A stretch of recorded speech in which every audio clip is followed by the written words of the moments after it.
En la naturaleza, los seres vivos han desarrollado gran variedad de adaptaciones para obtener la ventaja sobre otros seres vivos, tales como el camuflaje, la armadura, entre otros. Sin embargo, de entre todas las adaptaciones, la más exitosa es sin duda la inteligencia, la cual ha permitido al ser humano propagarse a través de casi todos los biomas de la Tierra.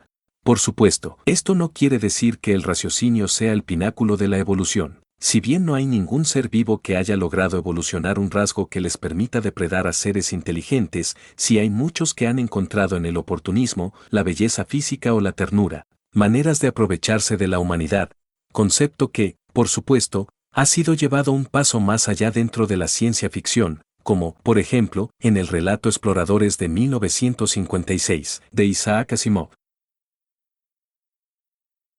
El relato nos sitúa en un futuro cercano, en el cual la humanidad está dando sus primeros pasos en la colonización de otros planetas. Debido a ello, numerosas naves se encuentran explorando la Vía Láctea en búsqueda de planetas que presenten las condiciones adecuadas para fundar una nueva colonia. Nuestros protagonistas, dos experimentados exploradores de nombre Jones y Smith, se encontraban en una de estas misiones, cuando, a los minutos de ingresar a un sistema solar desconocido, los motores atómicos de la nave empezaron a fallar, dejándolos varados con únicamente los motores de energía solar para movilizarse dentro del sistema. Gracias al telescopio de la nave, identificaron dos planetas en los que podrían aterrizar para efectuar las reparaciones, ambos aptos para la vida, con alta presencia de vida vegetal y una atmósfera alta en oxígeno.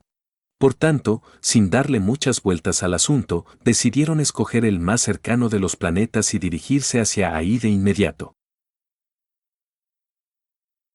Cuando llegaron al planeta, era Jones quien estaba de turno como piloto de la nave. Jones era un hombre intuitivo, alguien que tendía a confiar más en su instinto que en la razón a la hora de resolver sus problemas, completamente opuesto a Smith, quien era una persona fría y materialista, quien solo creía en aquello que se podía ver y comprobar. Quizá por ello, Jones decidió no quemar media hectárea de vida vegetal en el aterrizaje y en su lugar tomarse su tiempo en buscar un descampado. Demoró en encontrarlo, eso sí, pero cuando lo hizo y ambos exploradores bajaron de la nave, se dieron cuenta que no podrían haber escogido un mejor lugar. Y es que, a poca distancia del lugar de aterrizaje, no solo observaron vida vegetal salvaje, sino parcelas de cultivos rosados, con flores individuales de apariencia frágil, de cuyo tallo salían pequeñas espigas de grano rosado. Los cultivos estaban bien organizados, con angostos pasajes regados con fertilizante y pequeños canales de agua cavados en la tierra. Esto sugería la existencia no solo de vida animal, sino de una especie inteligente. Y efectivamente, esta hipótesis se confirmó cuando notaron las chozas de paja en los límites de los cultivos, de las cuales salieron enormes bestias encorvadas, de cola bífida y con numerosos ojos montados en los tentáculos que salían de su cabeza. Su apariencia no era la más bonita, pero aquello no opacó la alegría que sintieron tanto Jones y Smith. Y es que, si bien la humanidad ya había descubierto especies de cazadores y recolectores, jamás había encontrado a una especie que practicara la agricultura y construyera casas. Y tal colosal descubrimiento, con toda seguridad, les iba a traer fama y fortuna cuando regresaran a la Tierra. Jones era el más emocionado, mientras que Smith permanecía en alerta por si las criaturas resultaban ser peligrosas. Su preocupación, sin embargo, resultó ser innecesaria. Las bestias de varios ojos no solo eran vegetarianas, sino que eran sumamente pacíficas, llegando al punto incluso de compartir con ellos las espigas de grano de las que se alimentaban. De hecho, la única ocasión en que mostraron algo semejante a la hostilidad fue cuando Smith trató de inspeccionar sus cultivos, momento en el que las bestias se amontonaron, haciendo vibrar sus colas y usando sus cuerpos masivos para interponerse en el camino de los hombres. Este suceso, sin embargo, no llegó a mayores. Si bien Smith ya estaba listo para usar la pistola, Jones consiguió tranquilizarlo al decir que, probablemente, los cultivos rosados debían tener cierta importancia religiosa y que siempre que no se acercaran a aquellas plantas, todo iba a estar bien. Smith, por supuesto, quiso señalar que esa suposición carecía de pruebas, pero la discusión fue interrumpida por la bestia de mayor tamaño que se acercó a ellos y les regaló 2 visores Gamó. Estos eran aparatos de tecnología de punta, cada uno con un valor de $10,000, y rápidamente capturaron toda la atención de los 2 exploradores. Smith corrió de inmediato al interior de la nave para conectarlos y verificar su funcionamiento. En tanto Jones iba a revisar las cabañas a ver si encontraba más de aquellos visores. Minutos después, Smith bajó de la nave, confirmando que los aparatos funcionaban perfectamente, y vio a Jones en el pueblo, usando mímicas para tratar de preguntarle al jefe de la aldea dónde podía encontrar más visores. En eso estaban cuando empezó a anochecer. La temperatura bajó de pronto y Smith estornudó. Jones, por su parte, pareció comprender por fin que la bestia líder le estaba indicando que los visores habían venido del otro planeta habitable en el sistema y que probablemente había más en ese lugar. Ambos exploradores estornudaron al reunirse. Ya había anochecido y las bestias habían comenzado a bailar mientras las flores rosadas se cerraban a su alrededor, aunque esto poco le importaba a Jones, que estaba más entusiasmado por la idea de conseguir más visores Gamma. Cuando Smith le informó que los motores atómicos de la nave, de alguna manera misteriosa, habían vuelto a funcionar, no tardaron en ponerse de acuerdo para dirigirse al otro planeta en busca de más riquezas. Smith y Jones estaban tan emocionados que se mantuvieron despiertos durante todo el viaje. Una vez más, escogieron un claro donde posar la nave y nuevamente observaron que a poca distancia se extendían grandes parcelas de cultivos color rosado, organizados de forma geométrica, con fertilizante esparcido por la tierra y canales de riego surcando el terreno. Sin embargo, esta vez no vieron bestias de varios ojos cuidando de los cultivos, sino a unas extrañas criaturas semejantes a serpientes. Jones y Smith estornudaron y solo entonces se dieron cuenta de que su ropa estaba cubierta de polen rosado.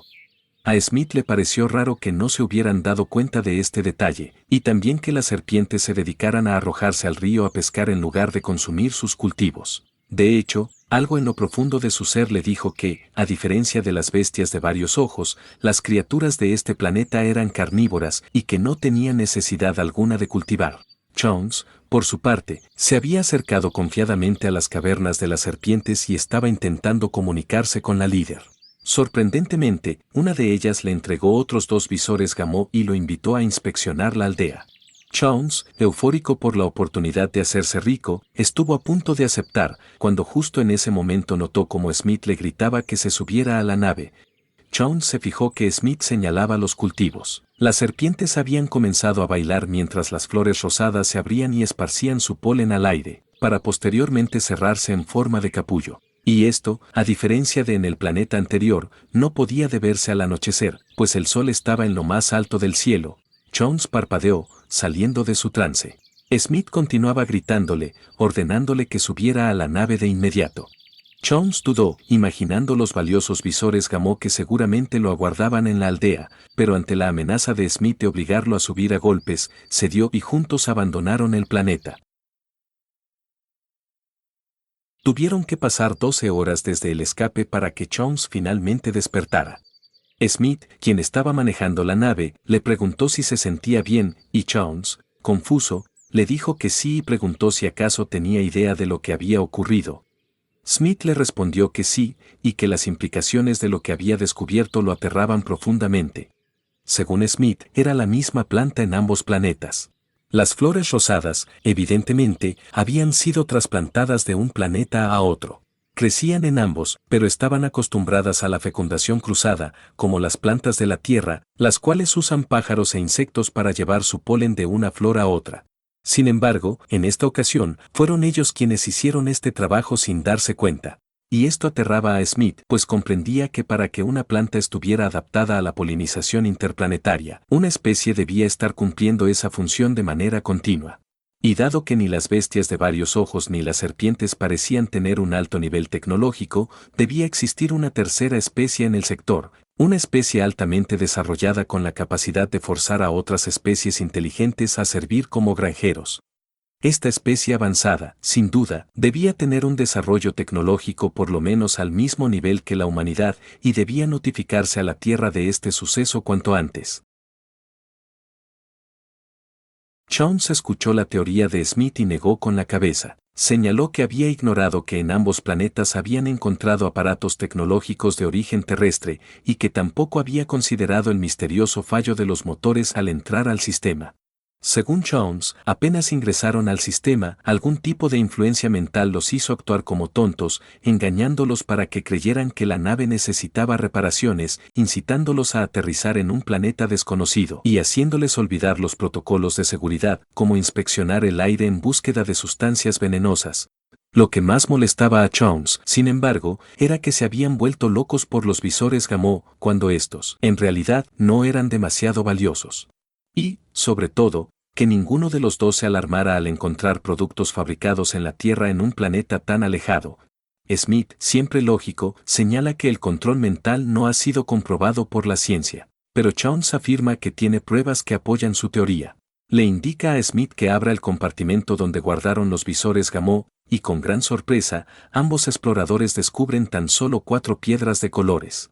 Jones dice que su teoría es mucho más aterradora que la de Smith, pues cree que los que controlaron sus mentes no fueron ni las bestias de varios ojos ni las serpientes, sino las flores, y que éstas, para que pudieran propagarse a través del espacio, debieron haber esclavizado a una especie avanzada con tecnología como mínimo en la era atómica, quizá las bestias de varios ojos, quizás las serpientes, o muy posiblemente, ambas.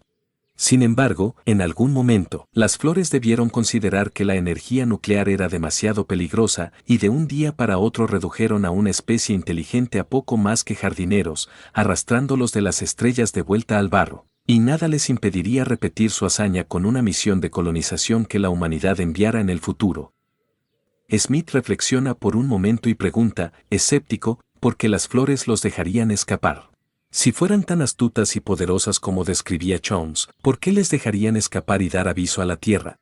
Jones se queda callado, incapaz de darle una respuesta. Piensa desesperadamente y por un instante su intuición fue capaz de vislumbrar algo, pero desapareció. Tuvo la sensación de que ese pensamiento le había sido arrebatado, pero esa sensación también desapareció. Y así, tras miles de años de espera, las esporas de 2 cepas diferentes se mezclaron, fusionándose en la ropa, en el cabello y en la nave de los nuevos animales. De esa fusión surgiría una nueva cepa híbrida, capaz de adaptarse a un nuevo planeta. Estas esporas aguardaban en silencio en la nave, imperceptibles para las mentes de los viajeros mientras eran transportadas a toda velocidad hacia un mundo nuevo y maduro, listas para ser atendidas por las criaturas móviles, por siempre, para siempre, jamás. Y bueno, esa es toda la trama del relato Exploradores, una historia que nos hace ver que la evolución no tiene por qué reservar sus mejores características para los animales. Y que las plantas no tienen ningún problema en desarrollar características que hagan uso de especies inteligentes para su beneficio. Obviamente, en la vida real no existe el control mental, pero tampoco es que lo necesiten. Especies como el café, el tabaco o la coca han conseguido que las personas le preparen la tierra, les construyan canales de agua y las protejan del clima, de los parásitos y las enfermedades, sin dar a cambio ningún tipo de nutrientes o alimento. Espero hayan disfrutado el video. ¿Y ustedes qué opinan? ¿Creen que fueron los humanos quienes domesticaron a las plantas de la tierra? ¿O acaso fueron las plantas quienes nos domesticaron a nosotros? ¿Se pueden imaginar una característica evolutiva que pueda aprovecharse de una especie inteligente? Los estaré leyendo. Por último, si desean leer el relato en español, el link del PDF se encuentra en la descripción del video. Se despide de ustedes Tau WF.